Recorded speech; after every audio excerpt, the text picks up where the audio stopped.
Praise the Lord. கர்த்தர் நல்லவர், அவர் கிருபை என்றும் உள்ளது. பிரியமான தேவனுடைய ஜனங்களை, கர்த்தருடைய வார்த்தையை நாம் கேட்க போகிறோம். தேவன் நம்மோடு பேசுவார். அவர் பேசும் பொழுது நம்முடைய செவியை சாய்த்து கர்த்தர் நம்மோடு பேசக்கூடிய வார்த்தைகளுக்கு நம் கீழ்ப்படிந்து இந்த பூமியில சாட்சிகளாக வாழும்படியாக நம்மை அர்ப்பணிக்கும் பொழுது நம்முடைய வாழ்வில் தேவன் நன்மையான காரியங்களை செய்வார். இப்பொழுதும் கூட நம் ஜெபித்து கர்த்தருடைய வார்த்தைக்கு நேராக கடந்து சென்று வார்த்தையை கேட்டு ஆசீர்வாதங்களை பெற்றுக்கொள்ளலாம். ஜெபிப்போம். ஸ்தோத்திரம் ஆண்டவரே, எங்களை அதிகமாக நேசிக்கின்ற நல்ல பிதாவே, நன்றியோடு நாங்கள் உம்மை ஸ்தோத்திரிக்கிறோம். உம்முடைய நாமத்தை மகிமைப்படுத்துகிறோம். இந்த வேளையில கூட தேவ ஆவியானவர் எங்களோடு நீர் இடைப்படுவீராக. உம்முடைய வார்த்தைகள் கிடைத்தவுடனே அவைகளை ஆவென்று உட்கொண்டேன் என்று சொல்லி எரேமியா சொல்லுவது போல உம்முடைய ஜனங்கள் ஆண்டவரே வார்த்தைகளை பிடித்து கொள்ள அவைகளின்படி நடக்க கர்த்தர் நீர் கிருபை செய்யும், ஆசீர்வாதம் பொறுப்படுத்திக் கொள்ளும். இயேசு கிறிஸ்துவின் மூலமாக ஜெபிக்கிறோம் எங்கள் ஜீவனுள்ள நல்ல பிதாவே, ஆமேன். தேவனுடைய நாமம் மகிமைப்படுவதாக. இந்நாளில் கூட கர்த்தர் நம்மோடு பேசக்கூடிய வார்த்தைகளை நாம் பிடித்துக்கொள்வோம். அந்த வார்த்தைகளுக்கு கீழ்ப்படிவோம். கர்த்தருடைய வார்த்தைகளை நாம் பிடித்துக்கொள்வது மாத்திரமல்லாதபடிக்கு சாட்சியாய் ஜீவிக்கும்படியாக கிருபைகளை தேவன் தர வல்லமையுள்ளவராக இருக்கிறார். பிரியமான தேவனுடைய ஜனங்களே, நீங்களும் நானும் தேவனால அழைக்கப்பட்டவர்கள், தேவனால தெரிந்து கொள்ளப்பட்டவர்கள். தேவனால தெரிந்து கொள்ளப்பட்ட நாம் இந்த பூமியில தேவனுக்கு உகந்த காரியங்களை செய்ய வேண்டும். கர்த்தர் நம்மை தெரிந்து கொண்ட ஒரு நோக்கம் உண்டு. கர்த்தர் உன்னையும் என்னையும் தெரிந்து கொண்டிருக்கிறார் என்பதை அறிந்தவர்களாக நாம் செயல்படக்கூடியவர்களாக இருக்க வேண்டும். வாசிக்கலாம். ஏசாயாவின் புஸ்தகத்தை எடுத்து நாம் வாசிப்போம். 44ஆம் அதிகாரம் 1வது வசனம். இப்போதும் என் தாசனாகிய யாக்கோபே, நான் தெரிந்து கொண்ட இஸ்ரவேலே கேள். ஹல்லேலூயா. இப்பொழுதும் நான் தெரிந்து கொண்ட என் தாசனாகிய யாக்கோபே, நான் தெரிந்து கொண்ட இஸ்ரவேலே கேள். கர்த்தர் உங்களையும் என்னையும் தேவன் தெரிந்து கொண்டிருக்கிறார். இது நாம் என்ன பண்ண வேண்டுமாம்? கர்த்தர் சொல்லக்கூடியதை கேட்கக்கூடியவர்களாக நாம் மாற வேண்டும். யாக்கோபு என்று சொன்னால் ஏமாற்றக்கூடிய ஒரு மனுஷன், இஸ்ரவேல் என்று சொன்னால் தேவனிடத்தில் ஆசீர்வாதத்தை பெற்றுக்கொண்ட ஒரு மனுஷன். ஆகையினால யாக்கோபாய் இருந்து தன்னை மாற்றிக்கொண்டு தேவனுக்கு உகந்தவனாக மாறின இந்த இஸ்ரவேலை பார்த்துதான் கர்த்தர் சொல்லுகிறாரு, நீ நான் சொல்லக்கூடிய வார்த்தைகளை கேள் என்று சொல்லி. கர்த்தர் உன்னையும் என்னையும் தெரிந்து கொண்ட ஒரு நோக்கம் உண்டு. கர்த்தர் எப்படி நம்மை தெரிந்து கொண்டிருக்கிறார்? அவருடைய நாமத்தின் நிமித்தமாக கர்த்தர் நம்மளை தெரிந்து கொண்டிருக்கிறார். அவர் மேல நாம் வைத்த விசுவாசத்தின் நிமித்தமாக கர்த்தர் தெரிந்து கொண்டிருக்கிறார். ஆனாலும் கர்த்தர் தெரிந்து கொள்ளக்கூடிய ஒரு விதங்கள் உண்டு. கர்த்தர் ஒரு மனிதனை தெரிந்து கொண்டார் என்று சொன்னால் அவனுடைய வாழ்க்கையில தேவன் நன்மையான காரியங்களை செய்வது மாத்திரமல்லாதபடிக்கு அவனை தெரிந்து கொள்ளும் பொழுது அவனை தேவன் புடமிடக்கூடியவராக இருக்கிறார். அவனை கர்த்தர் உருவாக்கக்கூடியவராக இருக்கிறார். தேவன் தெரிந்து கொள்றாருன்னு சொன்னா அவர்களை சும்மா கர்த்தர் ஒருவரையும் தெரிந்து கொள்வது கிடையாதுங்க. அவருடைய வாழ்க்கையில ஒரு நஷ்டங்கள், கஷ்டங்கள், பாடுகள், போராட்டங்கள் வந்தாலும் அதிலிருந்து அவன் விலகி போகவே மாட்டான் என்று சொல்லி அறிந்தவராக இருந்து கர்த்தர் ஒவ்வொரு மனிதனையும் தெரிந்து கொள்ளக்கூடியவராக இருக்கிறார். பிரியமான தேவனுடைய ஜனங்களை, இப்பொழுதும் கூட நாம் வாசிக்கலாம். ஏசாயாவின் புஸ்தகத்துல 48ஆம் அதிகாரம் 10வது வசனம். இதோ உன்னை புடமிட்டேன், ஆனாலும் வெள்ளியைப் போலல்ல, உபத்திரத்தின் குகையிலே உன்னை தெரிந்து கொண்டேன். ஹல்லேலூயா. தேவன் சொல்றார், ஒரு மனிதனை நான் தெரிந்து கொண்டிருக்கிறேன். அவனை தெரிந்து கொள்ள காரணம், அவன் உபத்திரவப்பட்டாலும் என்னை விட்டு விலகி போக மாட்டான். அவன் உபத்திரத்தின் மத்தியிலும் கர்த்தரோடு இசைந்திருப்பான், கர்த்தரோடு அவன் இருப்பான் என்பதை அறிந்து அந்த மனிதனை கர்த்தர் தெரிந்து கொள்ளக்கூடியவராக இருக்கிறார். இந்த மனிதன் எப்பேற்பட்டவன் என்று சொன்னால், உபத்திரப்பட்டாலும் கர்த்தரை விட்டு விலகாதபடிக்கு கர்த்தரோடு நெருங்கி வாழக்கூடிய ஒரு மனுஷனாக இருப்பான் என்பதை அறிந்து கொண்டுதான் கர்த்தர் உங்களையும் என்னையும் தெரிந்து கொண்டிருக்கிறார். பிரியமான தேவனுடைய ஜனங்களை, கர்த்தர் தெரிந்து கொண்டாருன்னு சொன்னா என் வாழ்க்கையில பிரச்சனை வராது, போராட்டம் வராது, நிந்தை வராது, அவமானம் வராது, பிரச்சனைகளை சூழ்ந்து கொள்ளாதுன்னு சொல்லிட்டு நினைக்காதீங்க. உங்களுடைய வாழ்க்கையில தேவன் எல்லாம் அனுமதிப்பது உங்களுடைய நன்மைக்கே. எனக்கு மாத்திரம் ஏன் வியாதி, எனக்கு மாத்திரம் ஏன் பிரச்சனை, எனக்கு மாத்திரம் ஏன் கடன், என்னுடைய வாழ்க்கையில மாத்திரம் நான் ஏன் கண்ணீரோடு இருக்கிற, வேதனையோடு இருக்கிறேன்னு சொல்லிட்டு நீங்க சொல்லாதீங்க. அதன் மத்தியிலும் கர்த்தரோடு நீங்க நெருங்கி கொண்டிருக்கும் பொழுதுதான் கர்த்தர் உங்களுடைய வாழ்க்கையில நன்மையான காரியங்களை செய்து உங்களை ஆசீர்வதித்து உங்களை உயர்த்துவார். அவர் சொல்றாரு, நான் உன்னை புடமிட்டேன். எப்படி புடமிட்டாரா? நீ வேதனையோடு இருக்கிற, கண்ணீரோடு இருக்கிற, அதன் மத்தியில கர்த்தரை நீ தெரிந்து கொள்வியா? கர்த்தரோடு இருக்கிறியா? உபவாசிப்பியா? ஜெபிப்பியா? இது எல்லாவற்றுமே அறிந்தவராக இருந்துதான் கர்த்தர் உன்னை புடமிடக்கூடியவராக இருக்கிறார். அவர் வெள்ளியை போல அல்ல, உபத்திரத்தின் குகையில உன்னை தெரிந்து கொண்டிருக்கிறார். அந்த உபத்திரம் வந்தாலும் அசையாதபடிக்கு உறுதியாக கர்த்தரோடு இசைந்து இருப்பாய் என்பதை அறிந்துதான் தேவன் உங்களை தெரிந்து கொண்டிருக்கிறார். நாம் கர்த்தருடைய சத்தத்தை கேட்கக்கூடியவர்களாக இருக்க வேண்டும். யோபு என்ற ஒரு மனுஷன், அவருடைய வாழ்க்கையில பிரச்சனைகள் அவர்களை சூழ்ந்து கொண்டது.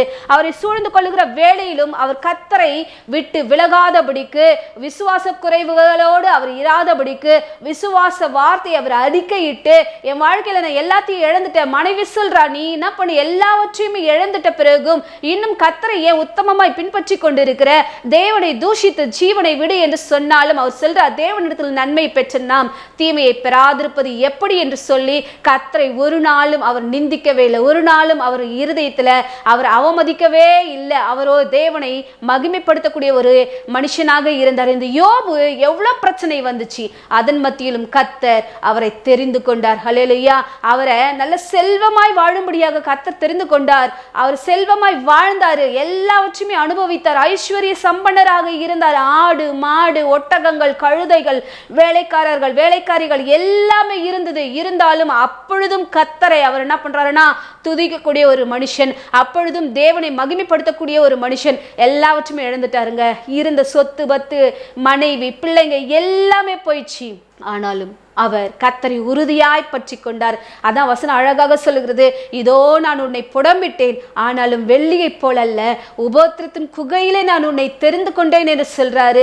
வெள்ளியை ஒரு உலைக்களத்துல ஓடும் பொழுது அது என்ன சொன்ன சுத்தமாக்கப்படும். சுத்தமாக்கப்பட்ட பிறகுதான் அது ஒரு அழகுள்ள ஒரு பொருளாக, அழகுள்ள ஒரு நகையாக நம்முடைய கைகளில் அது ஜொலிக்கக்கூடியதாக இருக்கிறது. அதை போலத்தான் தேவனுடைய பார்வையில நீங்க கர்த்தர் உங்களை புடமிடும் பொழுது சாட்சிகளாக இருப்பீர்கள். ஹல்லேலூயா. இந்த யோபு அவரை தேவன் புடமிட்ட பொழுது அவர் எல்லாவற்றையும் இழந்த பிறகும் அவரை சாட்சியாக தேவன் நிலைநிறுத்தக்கூடியவராக இருக்கிறார். யோபுடைய பொறுமையை குறித்து கர்த்தர் சாட்சி சொல்லி இருக்கிறார். யோபை குறித்து நாம் இப்பொழுதும் என்ன பண்றோம், சாட்சியாக பேசிக்கொண்டிருக்கிறோம். அந்த யோபு தேவனுடைய பார்வையில ஒரு நாளும் முறுமுறுக்கவே இல்லை, ஒரு நாளும் கர்த்தரை அவமதிக்கவே இல்லை, ஒரு நாளும் கர்த்தரை அவர் நிந்திக்கவே இல்லைங்க. கர்த்தரிடத்தில் இந்த நன்மை பெற்று நாம் தீமையை பெறாமல் இருப்பது எப்படி என்று சொல்லி தன்னை தாழ்த்தக்கூடியவராக இருந்தார். கர்த்தர் நமக்கு எல்லாமே செய்வாருங்க. உபத்திரம் வரும் பொழுது, பிரச்சனை வரும் பொழுது கர்த்தரை விட்டு விலகி போகக்கூடியவர்களாக நாம் இருக்கக்கூடாது. இந்த யோபு கர்த்தரை விட்டு விலகவே இல்லை. கர்த்தரை சார்ந்த ஒரு வாழ்க்கை, சரீரத்துல பிரச்சனை, சரீரத்துல வியாதி, நிந்திக்கிறாங்க. அங்க இருக்கிற எல்லாருமே என்ன பண்றாங்கன்னா யோபு ஒரு கனமுள்ள ஒரு ஐஸ்வர்யவனாக பார்க்கறாங்க.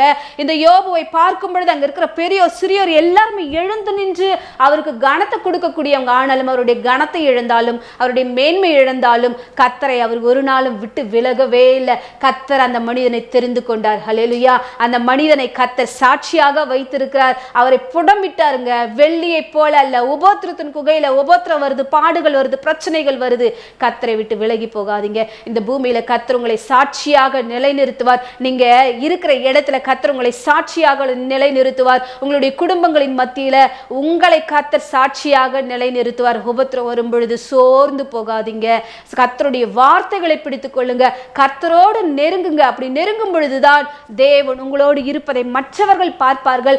யாரெல்லாம் இந்த யோபுவை நிந்தித்தார்களோ, யாரெல்லாம் அவமானமா பார்த்தாங்களோ, அவங்க எல்லாருமே யோபுக்கு செய்த நன்மைக்காக கர்த்தரை ஸ்தோத்தரித்தார்கள். சொந்த பந்தங்கள் எல்லாம் நிந்தித்தாங்க, சகோதரிகள் எல்லாம் நிந்தித்தாங்க, சிநேகிதர்கள் எல்லாம் நிந்தித்தாங்க.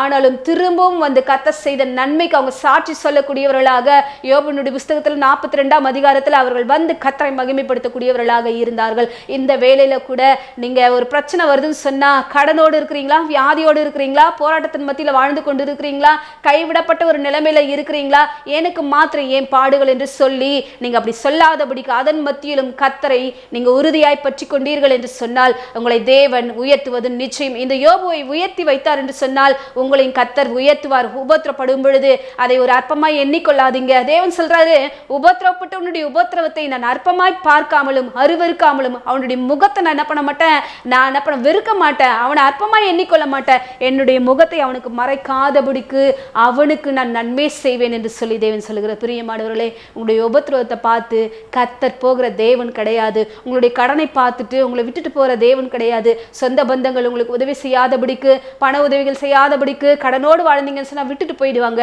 தேவனிடத்துல நீங்கள் செபித்தீர்கள் என்று சொன்னால் அந்த கடனை அடைப்பதற்குரிய ஒரு கிருபையை தேவன் தருவார். உங்களை கர்த்தர் உயர்த்துவார். அநேக ஜாதிகளுக்கு கர்த்தர் உங்களை கடனை கொடுக்கும்படியாக கர்த்தர் உங்களை ஆசீர்வதிப்பார். கையேந்தி கொண்டிருந்த உங்களுடைய கைகளை கர்த்தர் தளர விடாதபடிக்கு அதை ஸ்திரப்படுத்தி நீங்க கொடுக்கக்கூடியவர்களாய் கர்த்தர் மாற்றுவார். ஆகையினால சோர்ந்து போகாதீங்க. உபத்திரம் வரும் பொழுது கர்த்தரை உறுதியாய் பற்றி கொள்ளுங்க. தேவனோடு இருங்க. கர்த்தர் உங்களை தெரிந்து கொண்டிருக்கிறார். நான் தெரிந்து கொண்டா சுகபோகமாக வாழ்வதற்காக என்னை கர்த்தர் தெரிந்து கொள்ளவே இல்லை. நான் சம்பூர்ணமாய் வாழ்வதற்காக கர்த்தர் என்னை தெரிந்து கொள்ளவில்லை. உபத்திரத்தின் மத்தியில கர்த்தர் என்னை தெரிந்து கொண்டிருக்கிறார். அந்த உபத்திரத்தை நான் சகிப்பேன், அந்த பாடுகளை நான் சகிப்பேன் என்று சொல்லி தேவ சமூகத்துல காத்திருக்கிற உங்கள் ஒவ்வொருவரையும் கர்த்தர் உயர்த்துவது நிச்சயம் நம்ம வாசிக்கலாம். சங்கீதங்களின் புஸ்தகத்துல 119 சங்கீதம் 71வது வசனம், நான் உபத்திரவப்பட்டது எனக்கு நல்லது, அதனால் உமது பிரமாணங்களை கற்றுக்கொள்கிறேன். ஹல்லேலூயா. நான் உபத்திரவப்பட்டது நல்லது என்று சொல்லி தாவீது சொல்லுகிறாருங்க. உபத்திரவம் வந்துச்சுன்னு சொன்னா அது நல்லதுன்னு சொல்லுங்க. பிரச்சனை வருதா, நல்லது. அதனால நான் என்ன பண்ண போறேன், கர்த்தருடைய பிரமாணங்களை கற்றுக்கொள்ள போகிறேன். கர்த்தருடைய வார்த்தைகளை நான் கற்றுக்கொள்ள போகிறேன். கர்த்தர் என்னோடு இருப்பார். அந்த வார்த்தையின் நிமித்தமாக வருகிற பிரச்சனைகளை நான் எதிர்கொண்டு நான் சாட்சியா இருப்பேன் என்று சொல்லி அந்த வார்த்தைகளுக்குரிய மேன்மையை நீங்கள் கொடுக்கும் பொழுது, கனத்தை நீங்கள் கொடுக்கும் பொழுது கர்த்தர் உங்களோடு இருப்பார். அவருடைய பிரமாணங்களை கற்றுக்கொள்ளும்படியாக கர்த்தர் உங்களுக்கு உதவி செய்வாருங்க.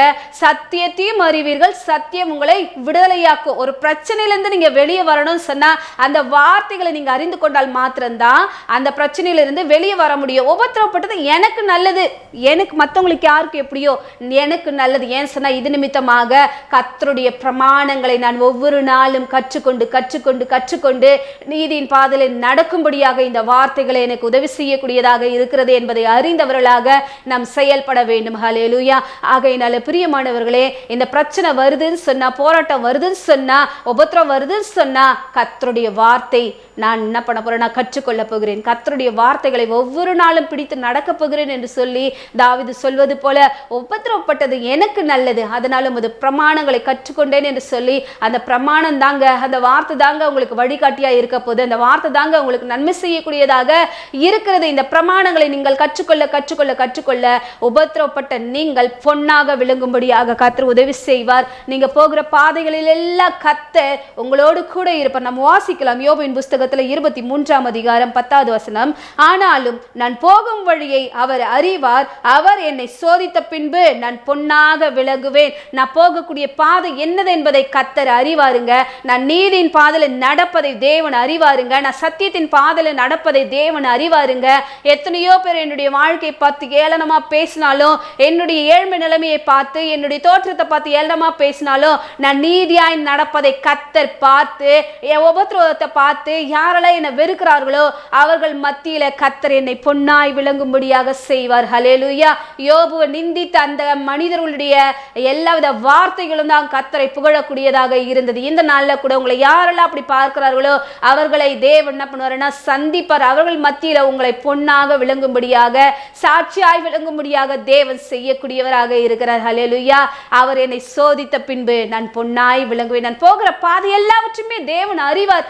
யாரும் என்னை பார்க்கலன்னு சொன்னாலும், நான் ஜெபிப்பதை எந்த மனுஷனும் பார்க்கலன்னு சொன்னாலும் என் தேவன் என்னை பார்க்கக்கூடியவராக இருக்கிறார். அதற்கேற்ற ஒரு பலனை என் வாழ்வில் தேவன் கொடுத்து என்னை ஆசீர்வதிப்பது நிச்சயம் என்பதை நீங்கள் உறுதியாய் நம்பிக்கொண்டிருந்தீர்கள் என்றால் கர்த்தர் உங்களை ஆசீர்வதித்து உயர்த்தி உங்களை மேன்மைப்படுத்துவார், கனப்படுத்துவார். இந்த யோபுனுடைய நிலைமையை மாற்றின தேவன் உங்களுடைய நிலைமையை மாற்ற அவர் வல்லமையுள்ளவராக இருக்கிறார். ஆகையினால கர்த்தர் உங்களை தெரிந்து கொண்ட ஒரு நோக்கம், நீங்க இந்த பூமியில உபத்திரப்பட்டாலும் பாடுகள் மத்தியில அந்த பாடுகளை சகிப்பீர்கள் என்பதை கர்த்தர் அறிந்து கொண்டு கர்த்தர் உங்களை தெரிந்து கொண்டிருக்கிற யாக்கோபை தமக்கென்று கர்த்தர் தெரிந்து கொண்டிருக்கிறார். இஸ்ரவேலை தம்முடைய ஜனமாக தெரிந்து கொண்டிருக்கிறார். பிரியமானவர்களே, அந்த உபத்திரம் வரும் பொழுது நீங்க யாரு?